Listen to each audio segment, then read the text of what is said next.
ก็กราบสวัสดีท่านผู้ชมทุกท่านนะครับสวัสดี FC ทุกท่านนะครับสวัสดีพ่อแม่พี่น้องทุกท่านนะครับที่กำลังติดตามรับชมอยู่ในขณะนี้นะครับผมก็มาเจอกันเป็นประจำนะครับก็จะมีสูตรหวยนะครับมาลงให้ท่านผู้ชมได้ดูนะครับ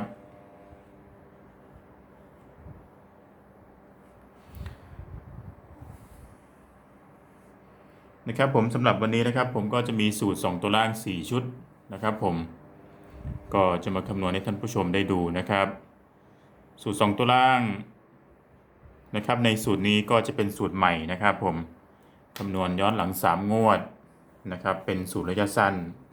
ก็ดูไว้เป็นแนวทางนะครับ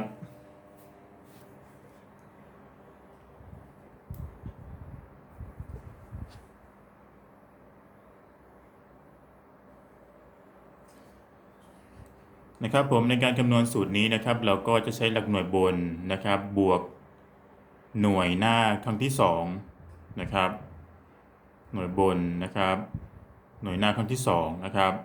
แล้วก็บวกด้วย4คงที่นะครับได้ผลลัพธ์นะครับก็จะบวกด้วย1นะครับผมนะครับเป็นสูตรจับคู่นะครับ4ชุดนะครับผมอันนี้ก็คำนวณหาผลลัพธ์ในหลัก10นะครับต่อไปนะครับหลักแสนบวก100บนบวก10บนบวก10บนนะครับอันนี้ก็คำนวณหาผลลัพธ์ในหลักหน่วยนะครับผมนะครับก็มาดูกันเลยนะครับสำหรับการคำนวณนะครับสูตรนี้ก็เป็นสูตรง่ายๆนะครับบวกกันไม่เยอะนะครับตัวเลขบวกกันนิดเดียวนะครับ3-4ตัวนะครับผมคำนวณหาผลลัพธ์ในหลัก10นะครับเราก็ใช้หลักหน่วยบนนะครับก็คือเลข7นะครับบวกหน่วยหน้าครั้งที่2นะครับก็คือเลข5นะครับแล้วก็บวกด้วย4คงที่นะครับผลลัพธ์ที่ได้นะครับในหลัก10นะครับ7บวก5บวก4นะครับได้16เราจะได้เลข6นะครับมาในหลัก10นะครับ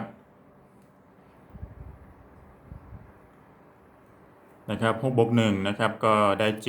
7นะครับผมต่อไปนะครับในหลักหน่วยนะครับเราก็ใช้หลักแสนนะครับก็คือเลข3บวก100บนนะครับก็คือเลข8บวก10บน2ครั้งก็คือเลข0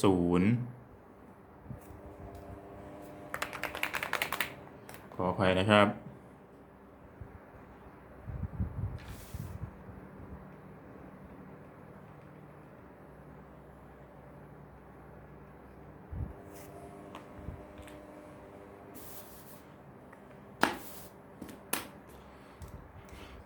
ผมบวก3บวก8บวก0บวก0นะครับผม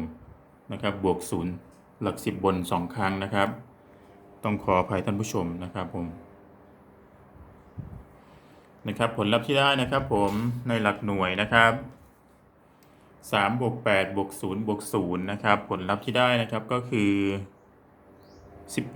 11นะครับเราก็จะได้เลข1มาในหลักหน่วยนะครับ1บวก1นะครับผมขออภัยนะครับผมบวกเพิ่มอีก1แต้มนะครับผมนี่นะครับ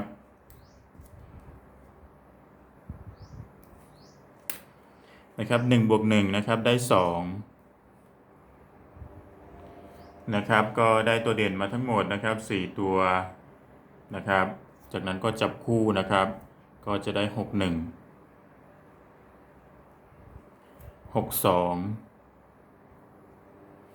71นะครับแล้วก็72นะครับ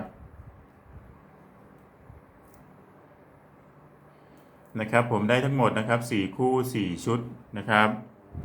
ผลที่ออกนะครับ2ตัวล่างในงวดนี้นะครับก็คือ6 1นะครับก็จะมีอยู่ชุดหนึ่งนะครับที่เข้าตรงๆนะครับก็คือ61 นะครับส่วน71นะครับก็จะมาบนนะครับ2ตัวบนนะครับ7117นะครับผมเลข6นะครับก็เข้าหลัก10นะครับเลข1ก็เข้าหลักหน่วยนะครับผมตรงๆนะครับเลข7ก็มาใน2ตัวบนนะครั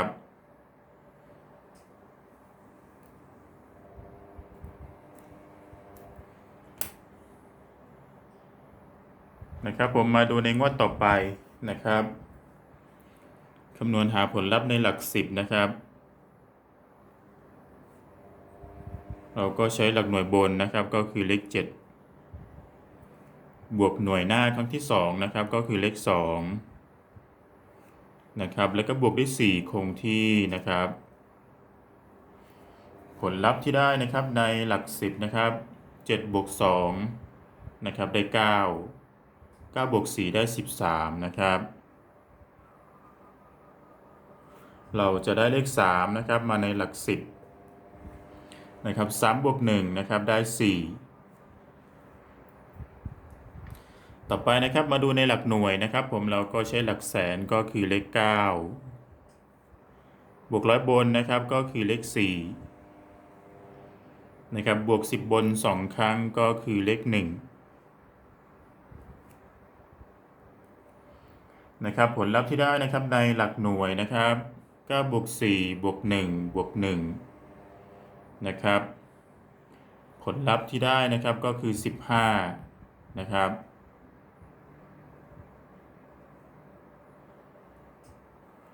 เราจะได้เลข5นะครับมาในหลักหน่วยนะครับผม5บวก1นะครับได้6นะครับผมก็ได้มาทั้งหมดนะครับ4ตัวเด่นนะครับผมนะครับหลัก10แล้วก็หลักหน่วยนะครับจากนั้นก็จับคู่นะครับก็จะได้35 36 45แล้วก็46นะครับผมก็ได้ทั้งหมดนะครับ4คู่4ชุดนะครับผลที่ออกนะครับ3ตัวบนในงวดนี้นะครับขออภัยนะครับ2ตัวล่างนะครับผมนะครับ2ตัวล่างในงวดนี้นะครับก็คือ5 3นะครับก็จะมีอยู่ชุดหนึ่งนะครับที่เข้าเป็นตัวกลับนะครับก็คือ35ก็ถือว่ายังไม่หลุดนะครับผมนะครับ3553นะครับเลข3ก็เข้าหลัก10นะครับเลข5ก็เข้าหลักหน่วยนะครับงวดนี้ไม่ตรงนะครับผมมาตัวกลับ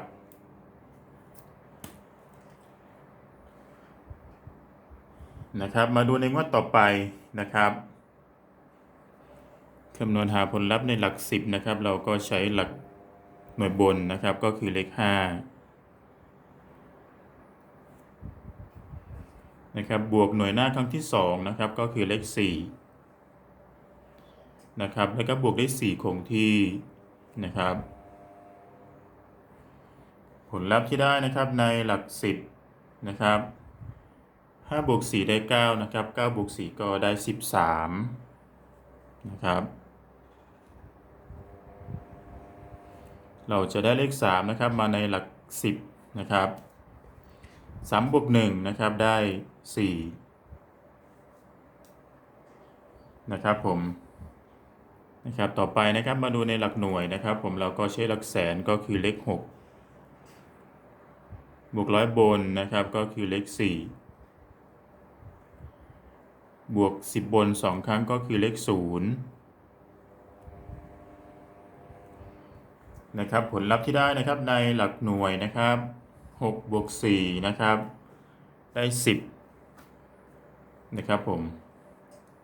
6บวก4บวก0บวก0นะครับได้10นะครับเราก็จะได้เลข0นะครับมาในหลักหน่วยนะครับ0บวก1นะครับก็ได้1นะครับผมก็ได้ทั้งหมดนะครับ4ตัวเด่นนะครับทั้งหลัก10และก็หลักหน่วยนะครับจากนั้นก็จับคู่นะครับก็จะได้30 31 40นะครับแล้วก็41นะครับ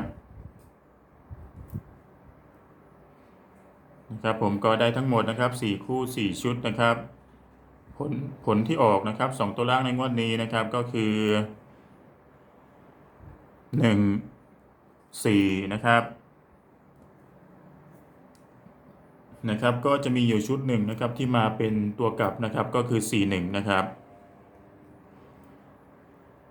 4114นะครับมาเป็นตัวกลับก็ถือว่ายังไม่หลุดนะครับผมนะครับเลข4ก็มาในหลัก10นะครับเลข1ก็มาในหลักหน่วยนะครับผมงวดนี้ก็มาไม่ตรงนะครับมาเป็นตัวกลับนะครับ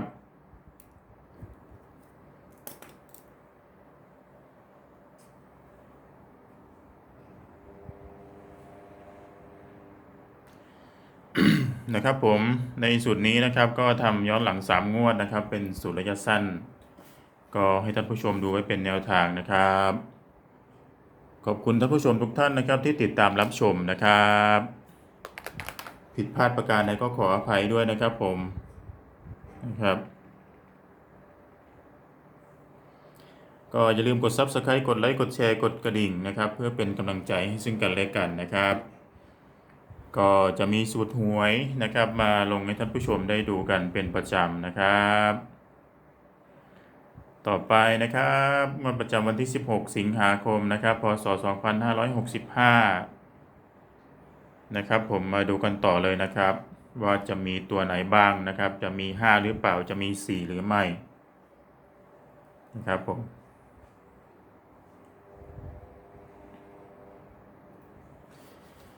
นะครับคำนวณหาผลลัพธ์ในหลัก10นะครับเราก็ใช้หลักหน่วยบนนะครับก็คือเลข4นะครับบวกหน่วยหน้าครั้งที่2นะครับก็คือเลข6นะครับแล้วก็บวกด้วย4คงที่นะครับผลลัพธ์ที่ได้นะครับในหลัก10นะครับ4บวก6ได้10นะครับ10บวก4ก็ได้14นะครับมาอีกแล้วนะครับเลข4นะครับผม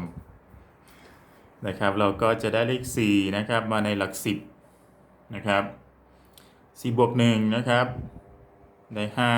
5นะครับผม5ก็มาอีกแล้วนะครับ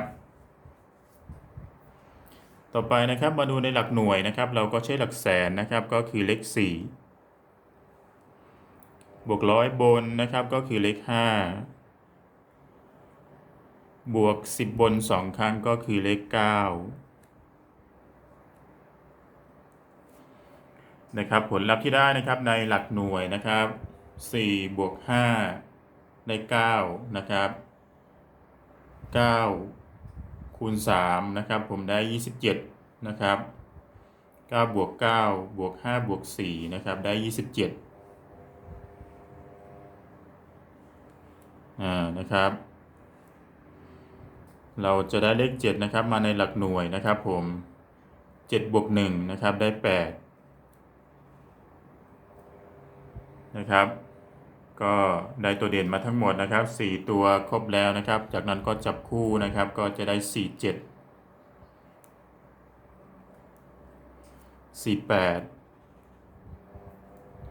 57นะครับแล้วก็58